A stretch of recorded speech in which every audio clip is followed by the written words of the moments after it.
लोग पढ़ने वाले हैं नियोप्लाज्म के बारे में, नियोप्लेजिया के बारे में।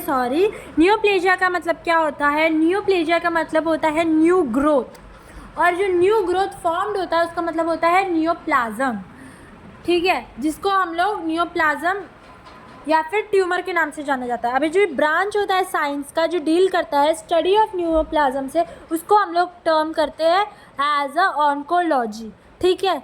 जो नियोप्लाज्म है एक अबनॉर्मल ग्रोथ देखने को मिलता है हम लोग को टिश्यू पे, वही होता है। अब इसका हम लोग पैथोजेनेसिस की बात करेंगे छोटा मोटा, तो इसमें हम लोग देखेंगे कि ये सेल्स है, ठीक है, ये नॉर्मल है और ये अबनॉर्मल वाला दिखाऊंगी। सेल्स है, सेल के ऊपर एक ग्रोथ फैक्टर प्रेजेंट होता है, ठीक है। अब वो ग्रोथ फैक्टर के ऊपर आता है एक growth factor stimulator, growth receptor present होता है यहाँ पे, ग्रोथ रिसेप्टर, और ग्रोथ फैक्टर स्टिमुलेटर आता है, उस पर आगे अटैच होता है और माइटोसिस करके वो दोनों सेल डिवाइड करता है, ठीक है। अब ये नॉर्मल केसेस में होता है। अब नॉर्मल केसेस में, नियोप्लेजिया की केसेस में क्या होता है कि यहाँ पे ग्रोथ फैक्टर है और डायरेक्ट हो रहा है, स्प्रेड होते जा रहा है, ग्रोथ फैक्टर यहाँ पे एब्सेंट है, ठीक है। ये हो गया इसका पैथोजेनेसिस। अभी हम लोग पढ़ने वाले हैं कि नियोप्लाजिया सेल्स जो है वो लॉस कर देता है, मतलब neoplasia cell loss control and regulation of replication and form a new abnormal mass of a tissue, ठीक है। वो अपना जो कंट्रोल होता है, जैसे कि अपन रेगुलेट करने का या रेप्लिकेट करने का, मल्टीप्लाई करने का जो उसका कंट्रोल है वो ख़त्म हो जाता है, तो वो एबनॉर्मल मास ग्रो करना शुरू कर देता है किसी भी टिश्यू पे, ठीक है। अब बात करते हैं डेस्मोप्लेजिया क्या होता है। डेस्मोप्लेजिया ये एक ऐसा टर्म है जो कि यूज़ किया जाता है for the production of abundant collagenous stroma. किसका प्रोडक्शन?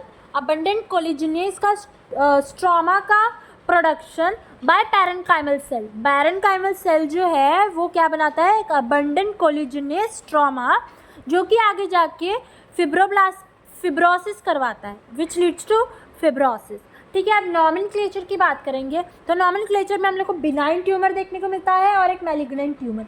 बिनाइन ट्यूमर के सफिक्स में यानी कि लास्ट में हम लोग को ओमा सफिक्स दिखाई देगा, ठीक है। जैसे कि फॉर एग्जांपल फिब्रोब्लास्ट है तो फिब्रोब्लास्ट के लिए हम लोग फिब्रोमा, कार्टिलेजिनस है तो कॉन्ड्रोमा, ऑस्टियोब्लास्ट है तो ऑस्टियोमा। वैसे ही सेम अगर हम लोग मैलिग्नेंट ट्यूमर की बात करेंगे तो इसमें दो टाइप का ओरिजिन होता है कि मीसोकाइमल सेल का ओरिजिन होता है और एक होता है हमारा एपिथेलियम सेल का ओरिजिन। मीसोकाइमल सेल का जो ओरिजिन होता है उसके हमारे सफिक्स में आ जाता है हमारा सार्कोमा, लेकिन जो हमारा एपिथेलियम है उसके आता है हमारा कार्सिनोम। फॉर एग्जाम्पल अगर मीसेनकाइमल ओरिजिन देखेंगे तो फिब्रोसार्कोमा आएगा उसका एग्जाम्पल, और एपिथेलियल सेल का ओरिजिन देखेंगे तो उसका एग्जाम्पल आएगा एडिनोकार्सिनोमा और स्क्वैमस सेल कार्सिनोमा। वही चीज़ यहाँ पे दी हुई है, malignant tumour, muscle cell origin sarcoma, फिर उसका एग्जाम्पल फिब्रोसार्कोमा, इसमें ये ठीक है। अभी हम लोग बात करते हैं कुछ स्पेशल कार्सिनोमास की। स्पेशल कैटेगरी ऑफ कार्सिनोमा में आता है हमारा टीराटोमा, ठीक है। इसमें ये जो है वो 3 लेयर ऑफ, ये मिक्सचर है 3 layer of cell, germ 3 germ layer का मिक्सचर है ये, एक्टोडर्म, एंडोडर्म और मेसोडर्म, ठीक है। इसको हम लोग टीराटोमा बोलते हैं। अब ब्लास्टोमा क्या होता है? ब्लास्टोमा जो है वो एम्ब्रियोनिक सेल से फॉर्म होता है, जो कि ज़्यादातर इन्फेंट्स और चिल्ड्रंस में देखा जाता है। इसका एग्जाम्पल आएगा ये न्यूरोब्लास्टोमा और नेफ्रोब्लास्टोमा, ठीक है। अब हम लोग आते हैं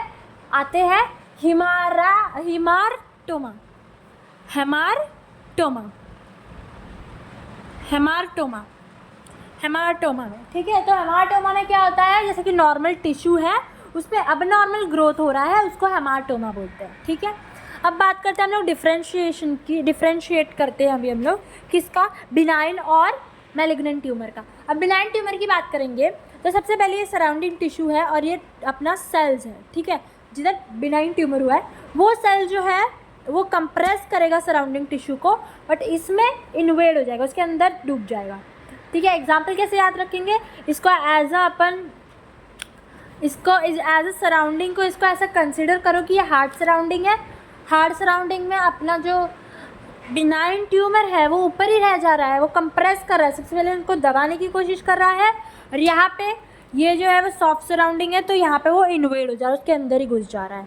ठीक है, अगर इसकी रेट ऑफ स्प्रेड की बात करें तो ये बहुत स्लोली स्प्रेड होता है, ये बहुत फास्ट स्प्रेड होता है, और ये लेस डेंजरस होता है, बहुत ज़्यादा डेंजरस होता है। ठीक है, इसके बाद हम लोग देखेंगे इसके ग्रॉस फीचर्स की। तो ये जो है वो स्पेरिकल होता है, हमारा सर्कुलर होता है और कैप्सुलेटेड होता है, और वही ये इसकी बात करेंगे तो ये सिमेट्रिकल होता है और अनकैप्सुलेटेड होता है। स्प्रेड की बात करेंगे तो स्प्रेड में हम लोग देखेंगे कि लोकल इन्वेजन इसमें नहीं दिखाई देता है, और मेटास्टैटिस डिस्टेंट भी हमें नहीं दिखाई देता है, और इसमें ये दोनों चीज़ें दिखाई देती है, लोकल इन्वेजन भी और मेटास्टैटिक डिस्टेंस भी। अब हम लोग बात करते हैं माइक्रोस्कोपिक फीचर्स की इन दोनों की। तो हम लोग ने इतना देख लिया। माइक्रोस्कोपिक फीचर्स को हम लोग एनाप्लेजिया बोलते हैं। एनाप्लेजिया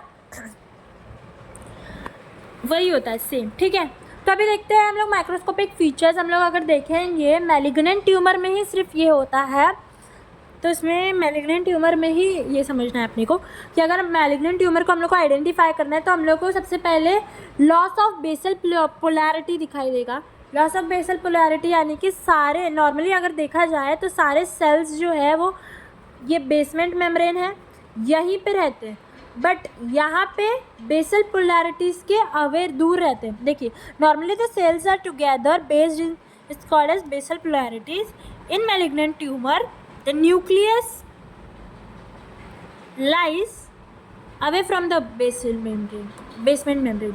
तो ये सेल्स नहीं, सॉरी न्यूक्लियस की बात करें तो न्यूक्लियस इसमें जो होता है वो बेसमेंट में नहीं होता, वो अवे फ्रॉम बेसमेंट होता है। अब प्लियोमॉर्फिज्म की बात करेंगे तो प्लियोमॉर्फिज्म क्या मतलब क्या होता है, डिफरेंट शेप और साइज़, इसमें डिफरेंट शेप और साइज़ रहता है। और नॉर्मल सेल्स में अगर हम लोग देखेंगे तो नो प्लियोमॉर्फिज्म रहता है। ठीक है, मतलब इसमें सब सेम रहता है, इसमें बेसल पोलैरिटी रहती है, इसमें बेसल पोलैरिटी नहीं रहती है, इसमें प्लियोमॉर्फिज्म रहता है, इसमें नहीं रहता। उसके बाद इसमें एनसी रेशियो की बात करेंगे तो इसमें लो रहता है, इसमें हाई रहता है। अब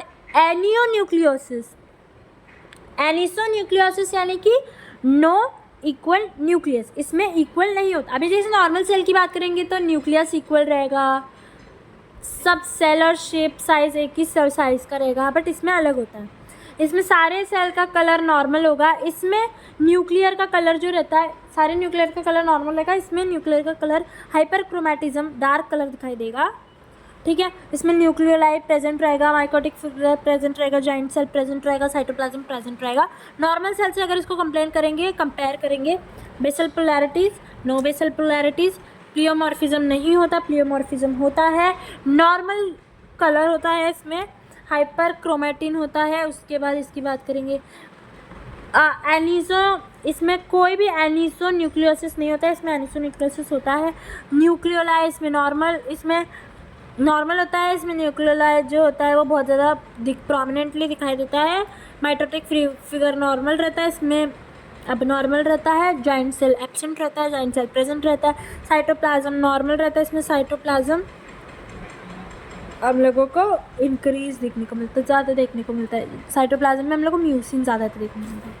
तो ये होगा हमारा एनाप्लेजिया। अभी हम लोग मेटास्टैटिस की बात करेंगे। मेटास्टैटिस क्या होता है, जो हम लोग ने स्प्रेड में देखा था मेटास्टैटिस डिस्टेंस, यही वही है। जैसे इसमें बताया गया है कि यहाँ पे ट्यूमर जो है वो दो जगह फॉर्म होता है, एक प्राइमरी साइट होता है, एक सेकेंडरी साइट होता है। प्राइमरी में देखेंगे तो स्टमक में प्रेजेंट होगा, सेकेंडरी में देखेंगे तो ब्रेन में प्रेजेंट होगा ट्यूमर। ठीक है, ये हो गया, मतलब दो अलग अलग जगह पे डिस्टिंक्ट में प्रेजेंट है, तो इसको मेटास्टैटिस बोलते हैं। ये ज़्यादातर हम लोग को देखने को मिलता है मैलिग्नेंट ट्यूमर में। अब रूट ऑफ स्प्रेड की बात करेंगे तो कॉमनली डायरेक्ट स्प्रेड होता है, एक एम्बोलिक स्प्रेड होता है। एम्बोलिक स्प्रेड में अपना लिम्फेटिक आ गया, हिमेटोजेनिस हो गया, ट्रांसकोएलोमिक हो गया। ट्रांसकोएलोमिक यानी कि हमारे कैविटी में हो गया, हिमेटोजेनिक यानी कि हमारे ब्लड में हो गया, लिम्फेटिक यानी कि लिम्फ नोड के थ्रू या फिर लिम्फेटिक सिस्टम के थ्रू स्प्रेड हो गया। डायरेक्ट स्प्रेड में लोकल हो गया, इन्वेजन हो गया, लिम्फेटिक्स का इन्वेजन हो गया, आर्टरीज का या वेन का। उसके बाद लिम्फेटिक स्प्रेड में देखेंगे हम लोग, ये मोस्ट कॉमनली देखा जाता है हमारे इसमें। ये जो पाथवे है वो कार्सिनोमा को काफ़ी ज़्यादा जल्दी स्प्रेड करता है। और हेमाटोजेनिक स्प्रेड जो होता है वो कॉमन रूट होता है सार्कोमा के लिए। ये कार्सिनोमा के लिए लिम्फेटिक होता है, सार्कोमा के लिए ब्लड होता है, मतलब हाँ। और ट्रांसको एलोमिक के लिए जो स्प्रेड होता है उसके लिए क्या होता है, उसमें क्या देखने को मिलता है, ये जो स्प्रेड है वो बॉडी के कैविटीज़ के अंदर आता है। नेचुरल पैसेज, मतलब natural passage along with epithelium line, ये सारी मतलब मोस्ट कॉमनली मतलब ये बॉडी के कैविटी में जाके स्प्रेड होता है। और मोस्ट कॉमनली ये पेरिटोनियल कैविटी में स्प्रेड होते हुए हमें नज़र आता है। ठीक है, तो ये था हमारा पूरा टॉपिक नियोप्लेजिया का टॉपिक, जिसको हम लोग ट्यूमर के नाम से भी जाना जाता है। ठीक है, थैंक यू।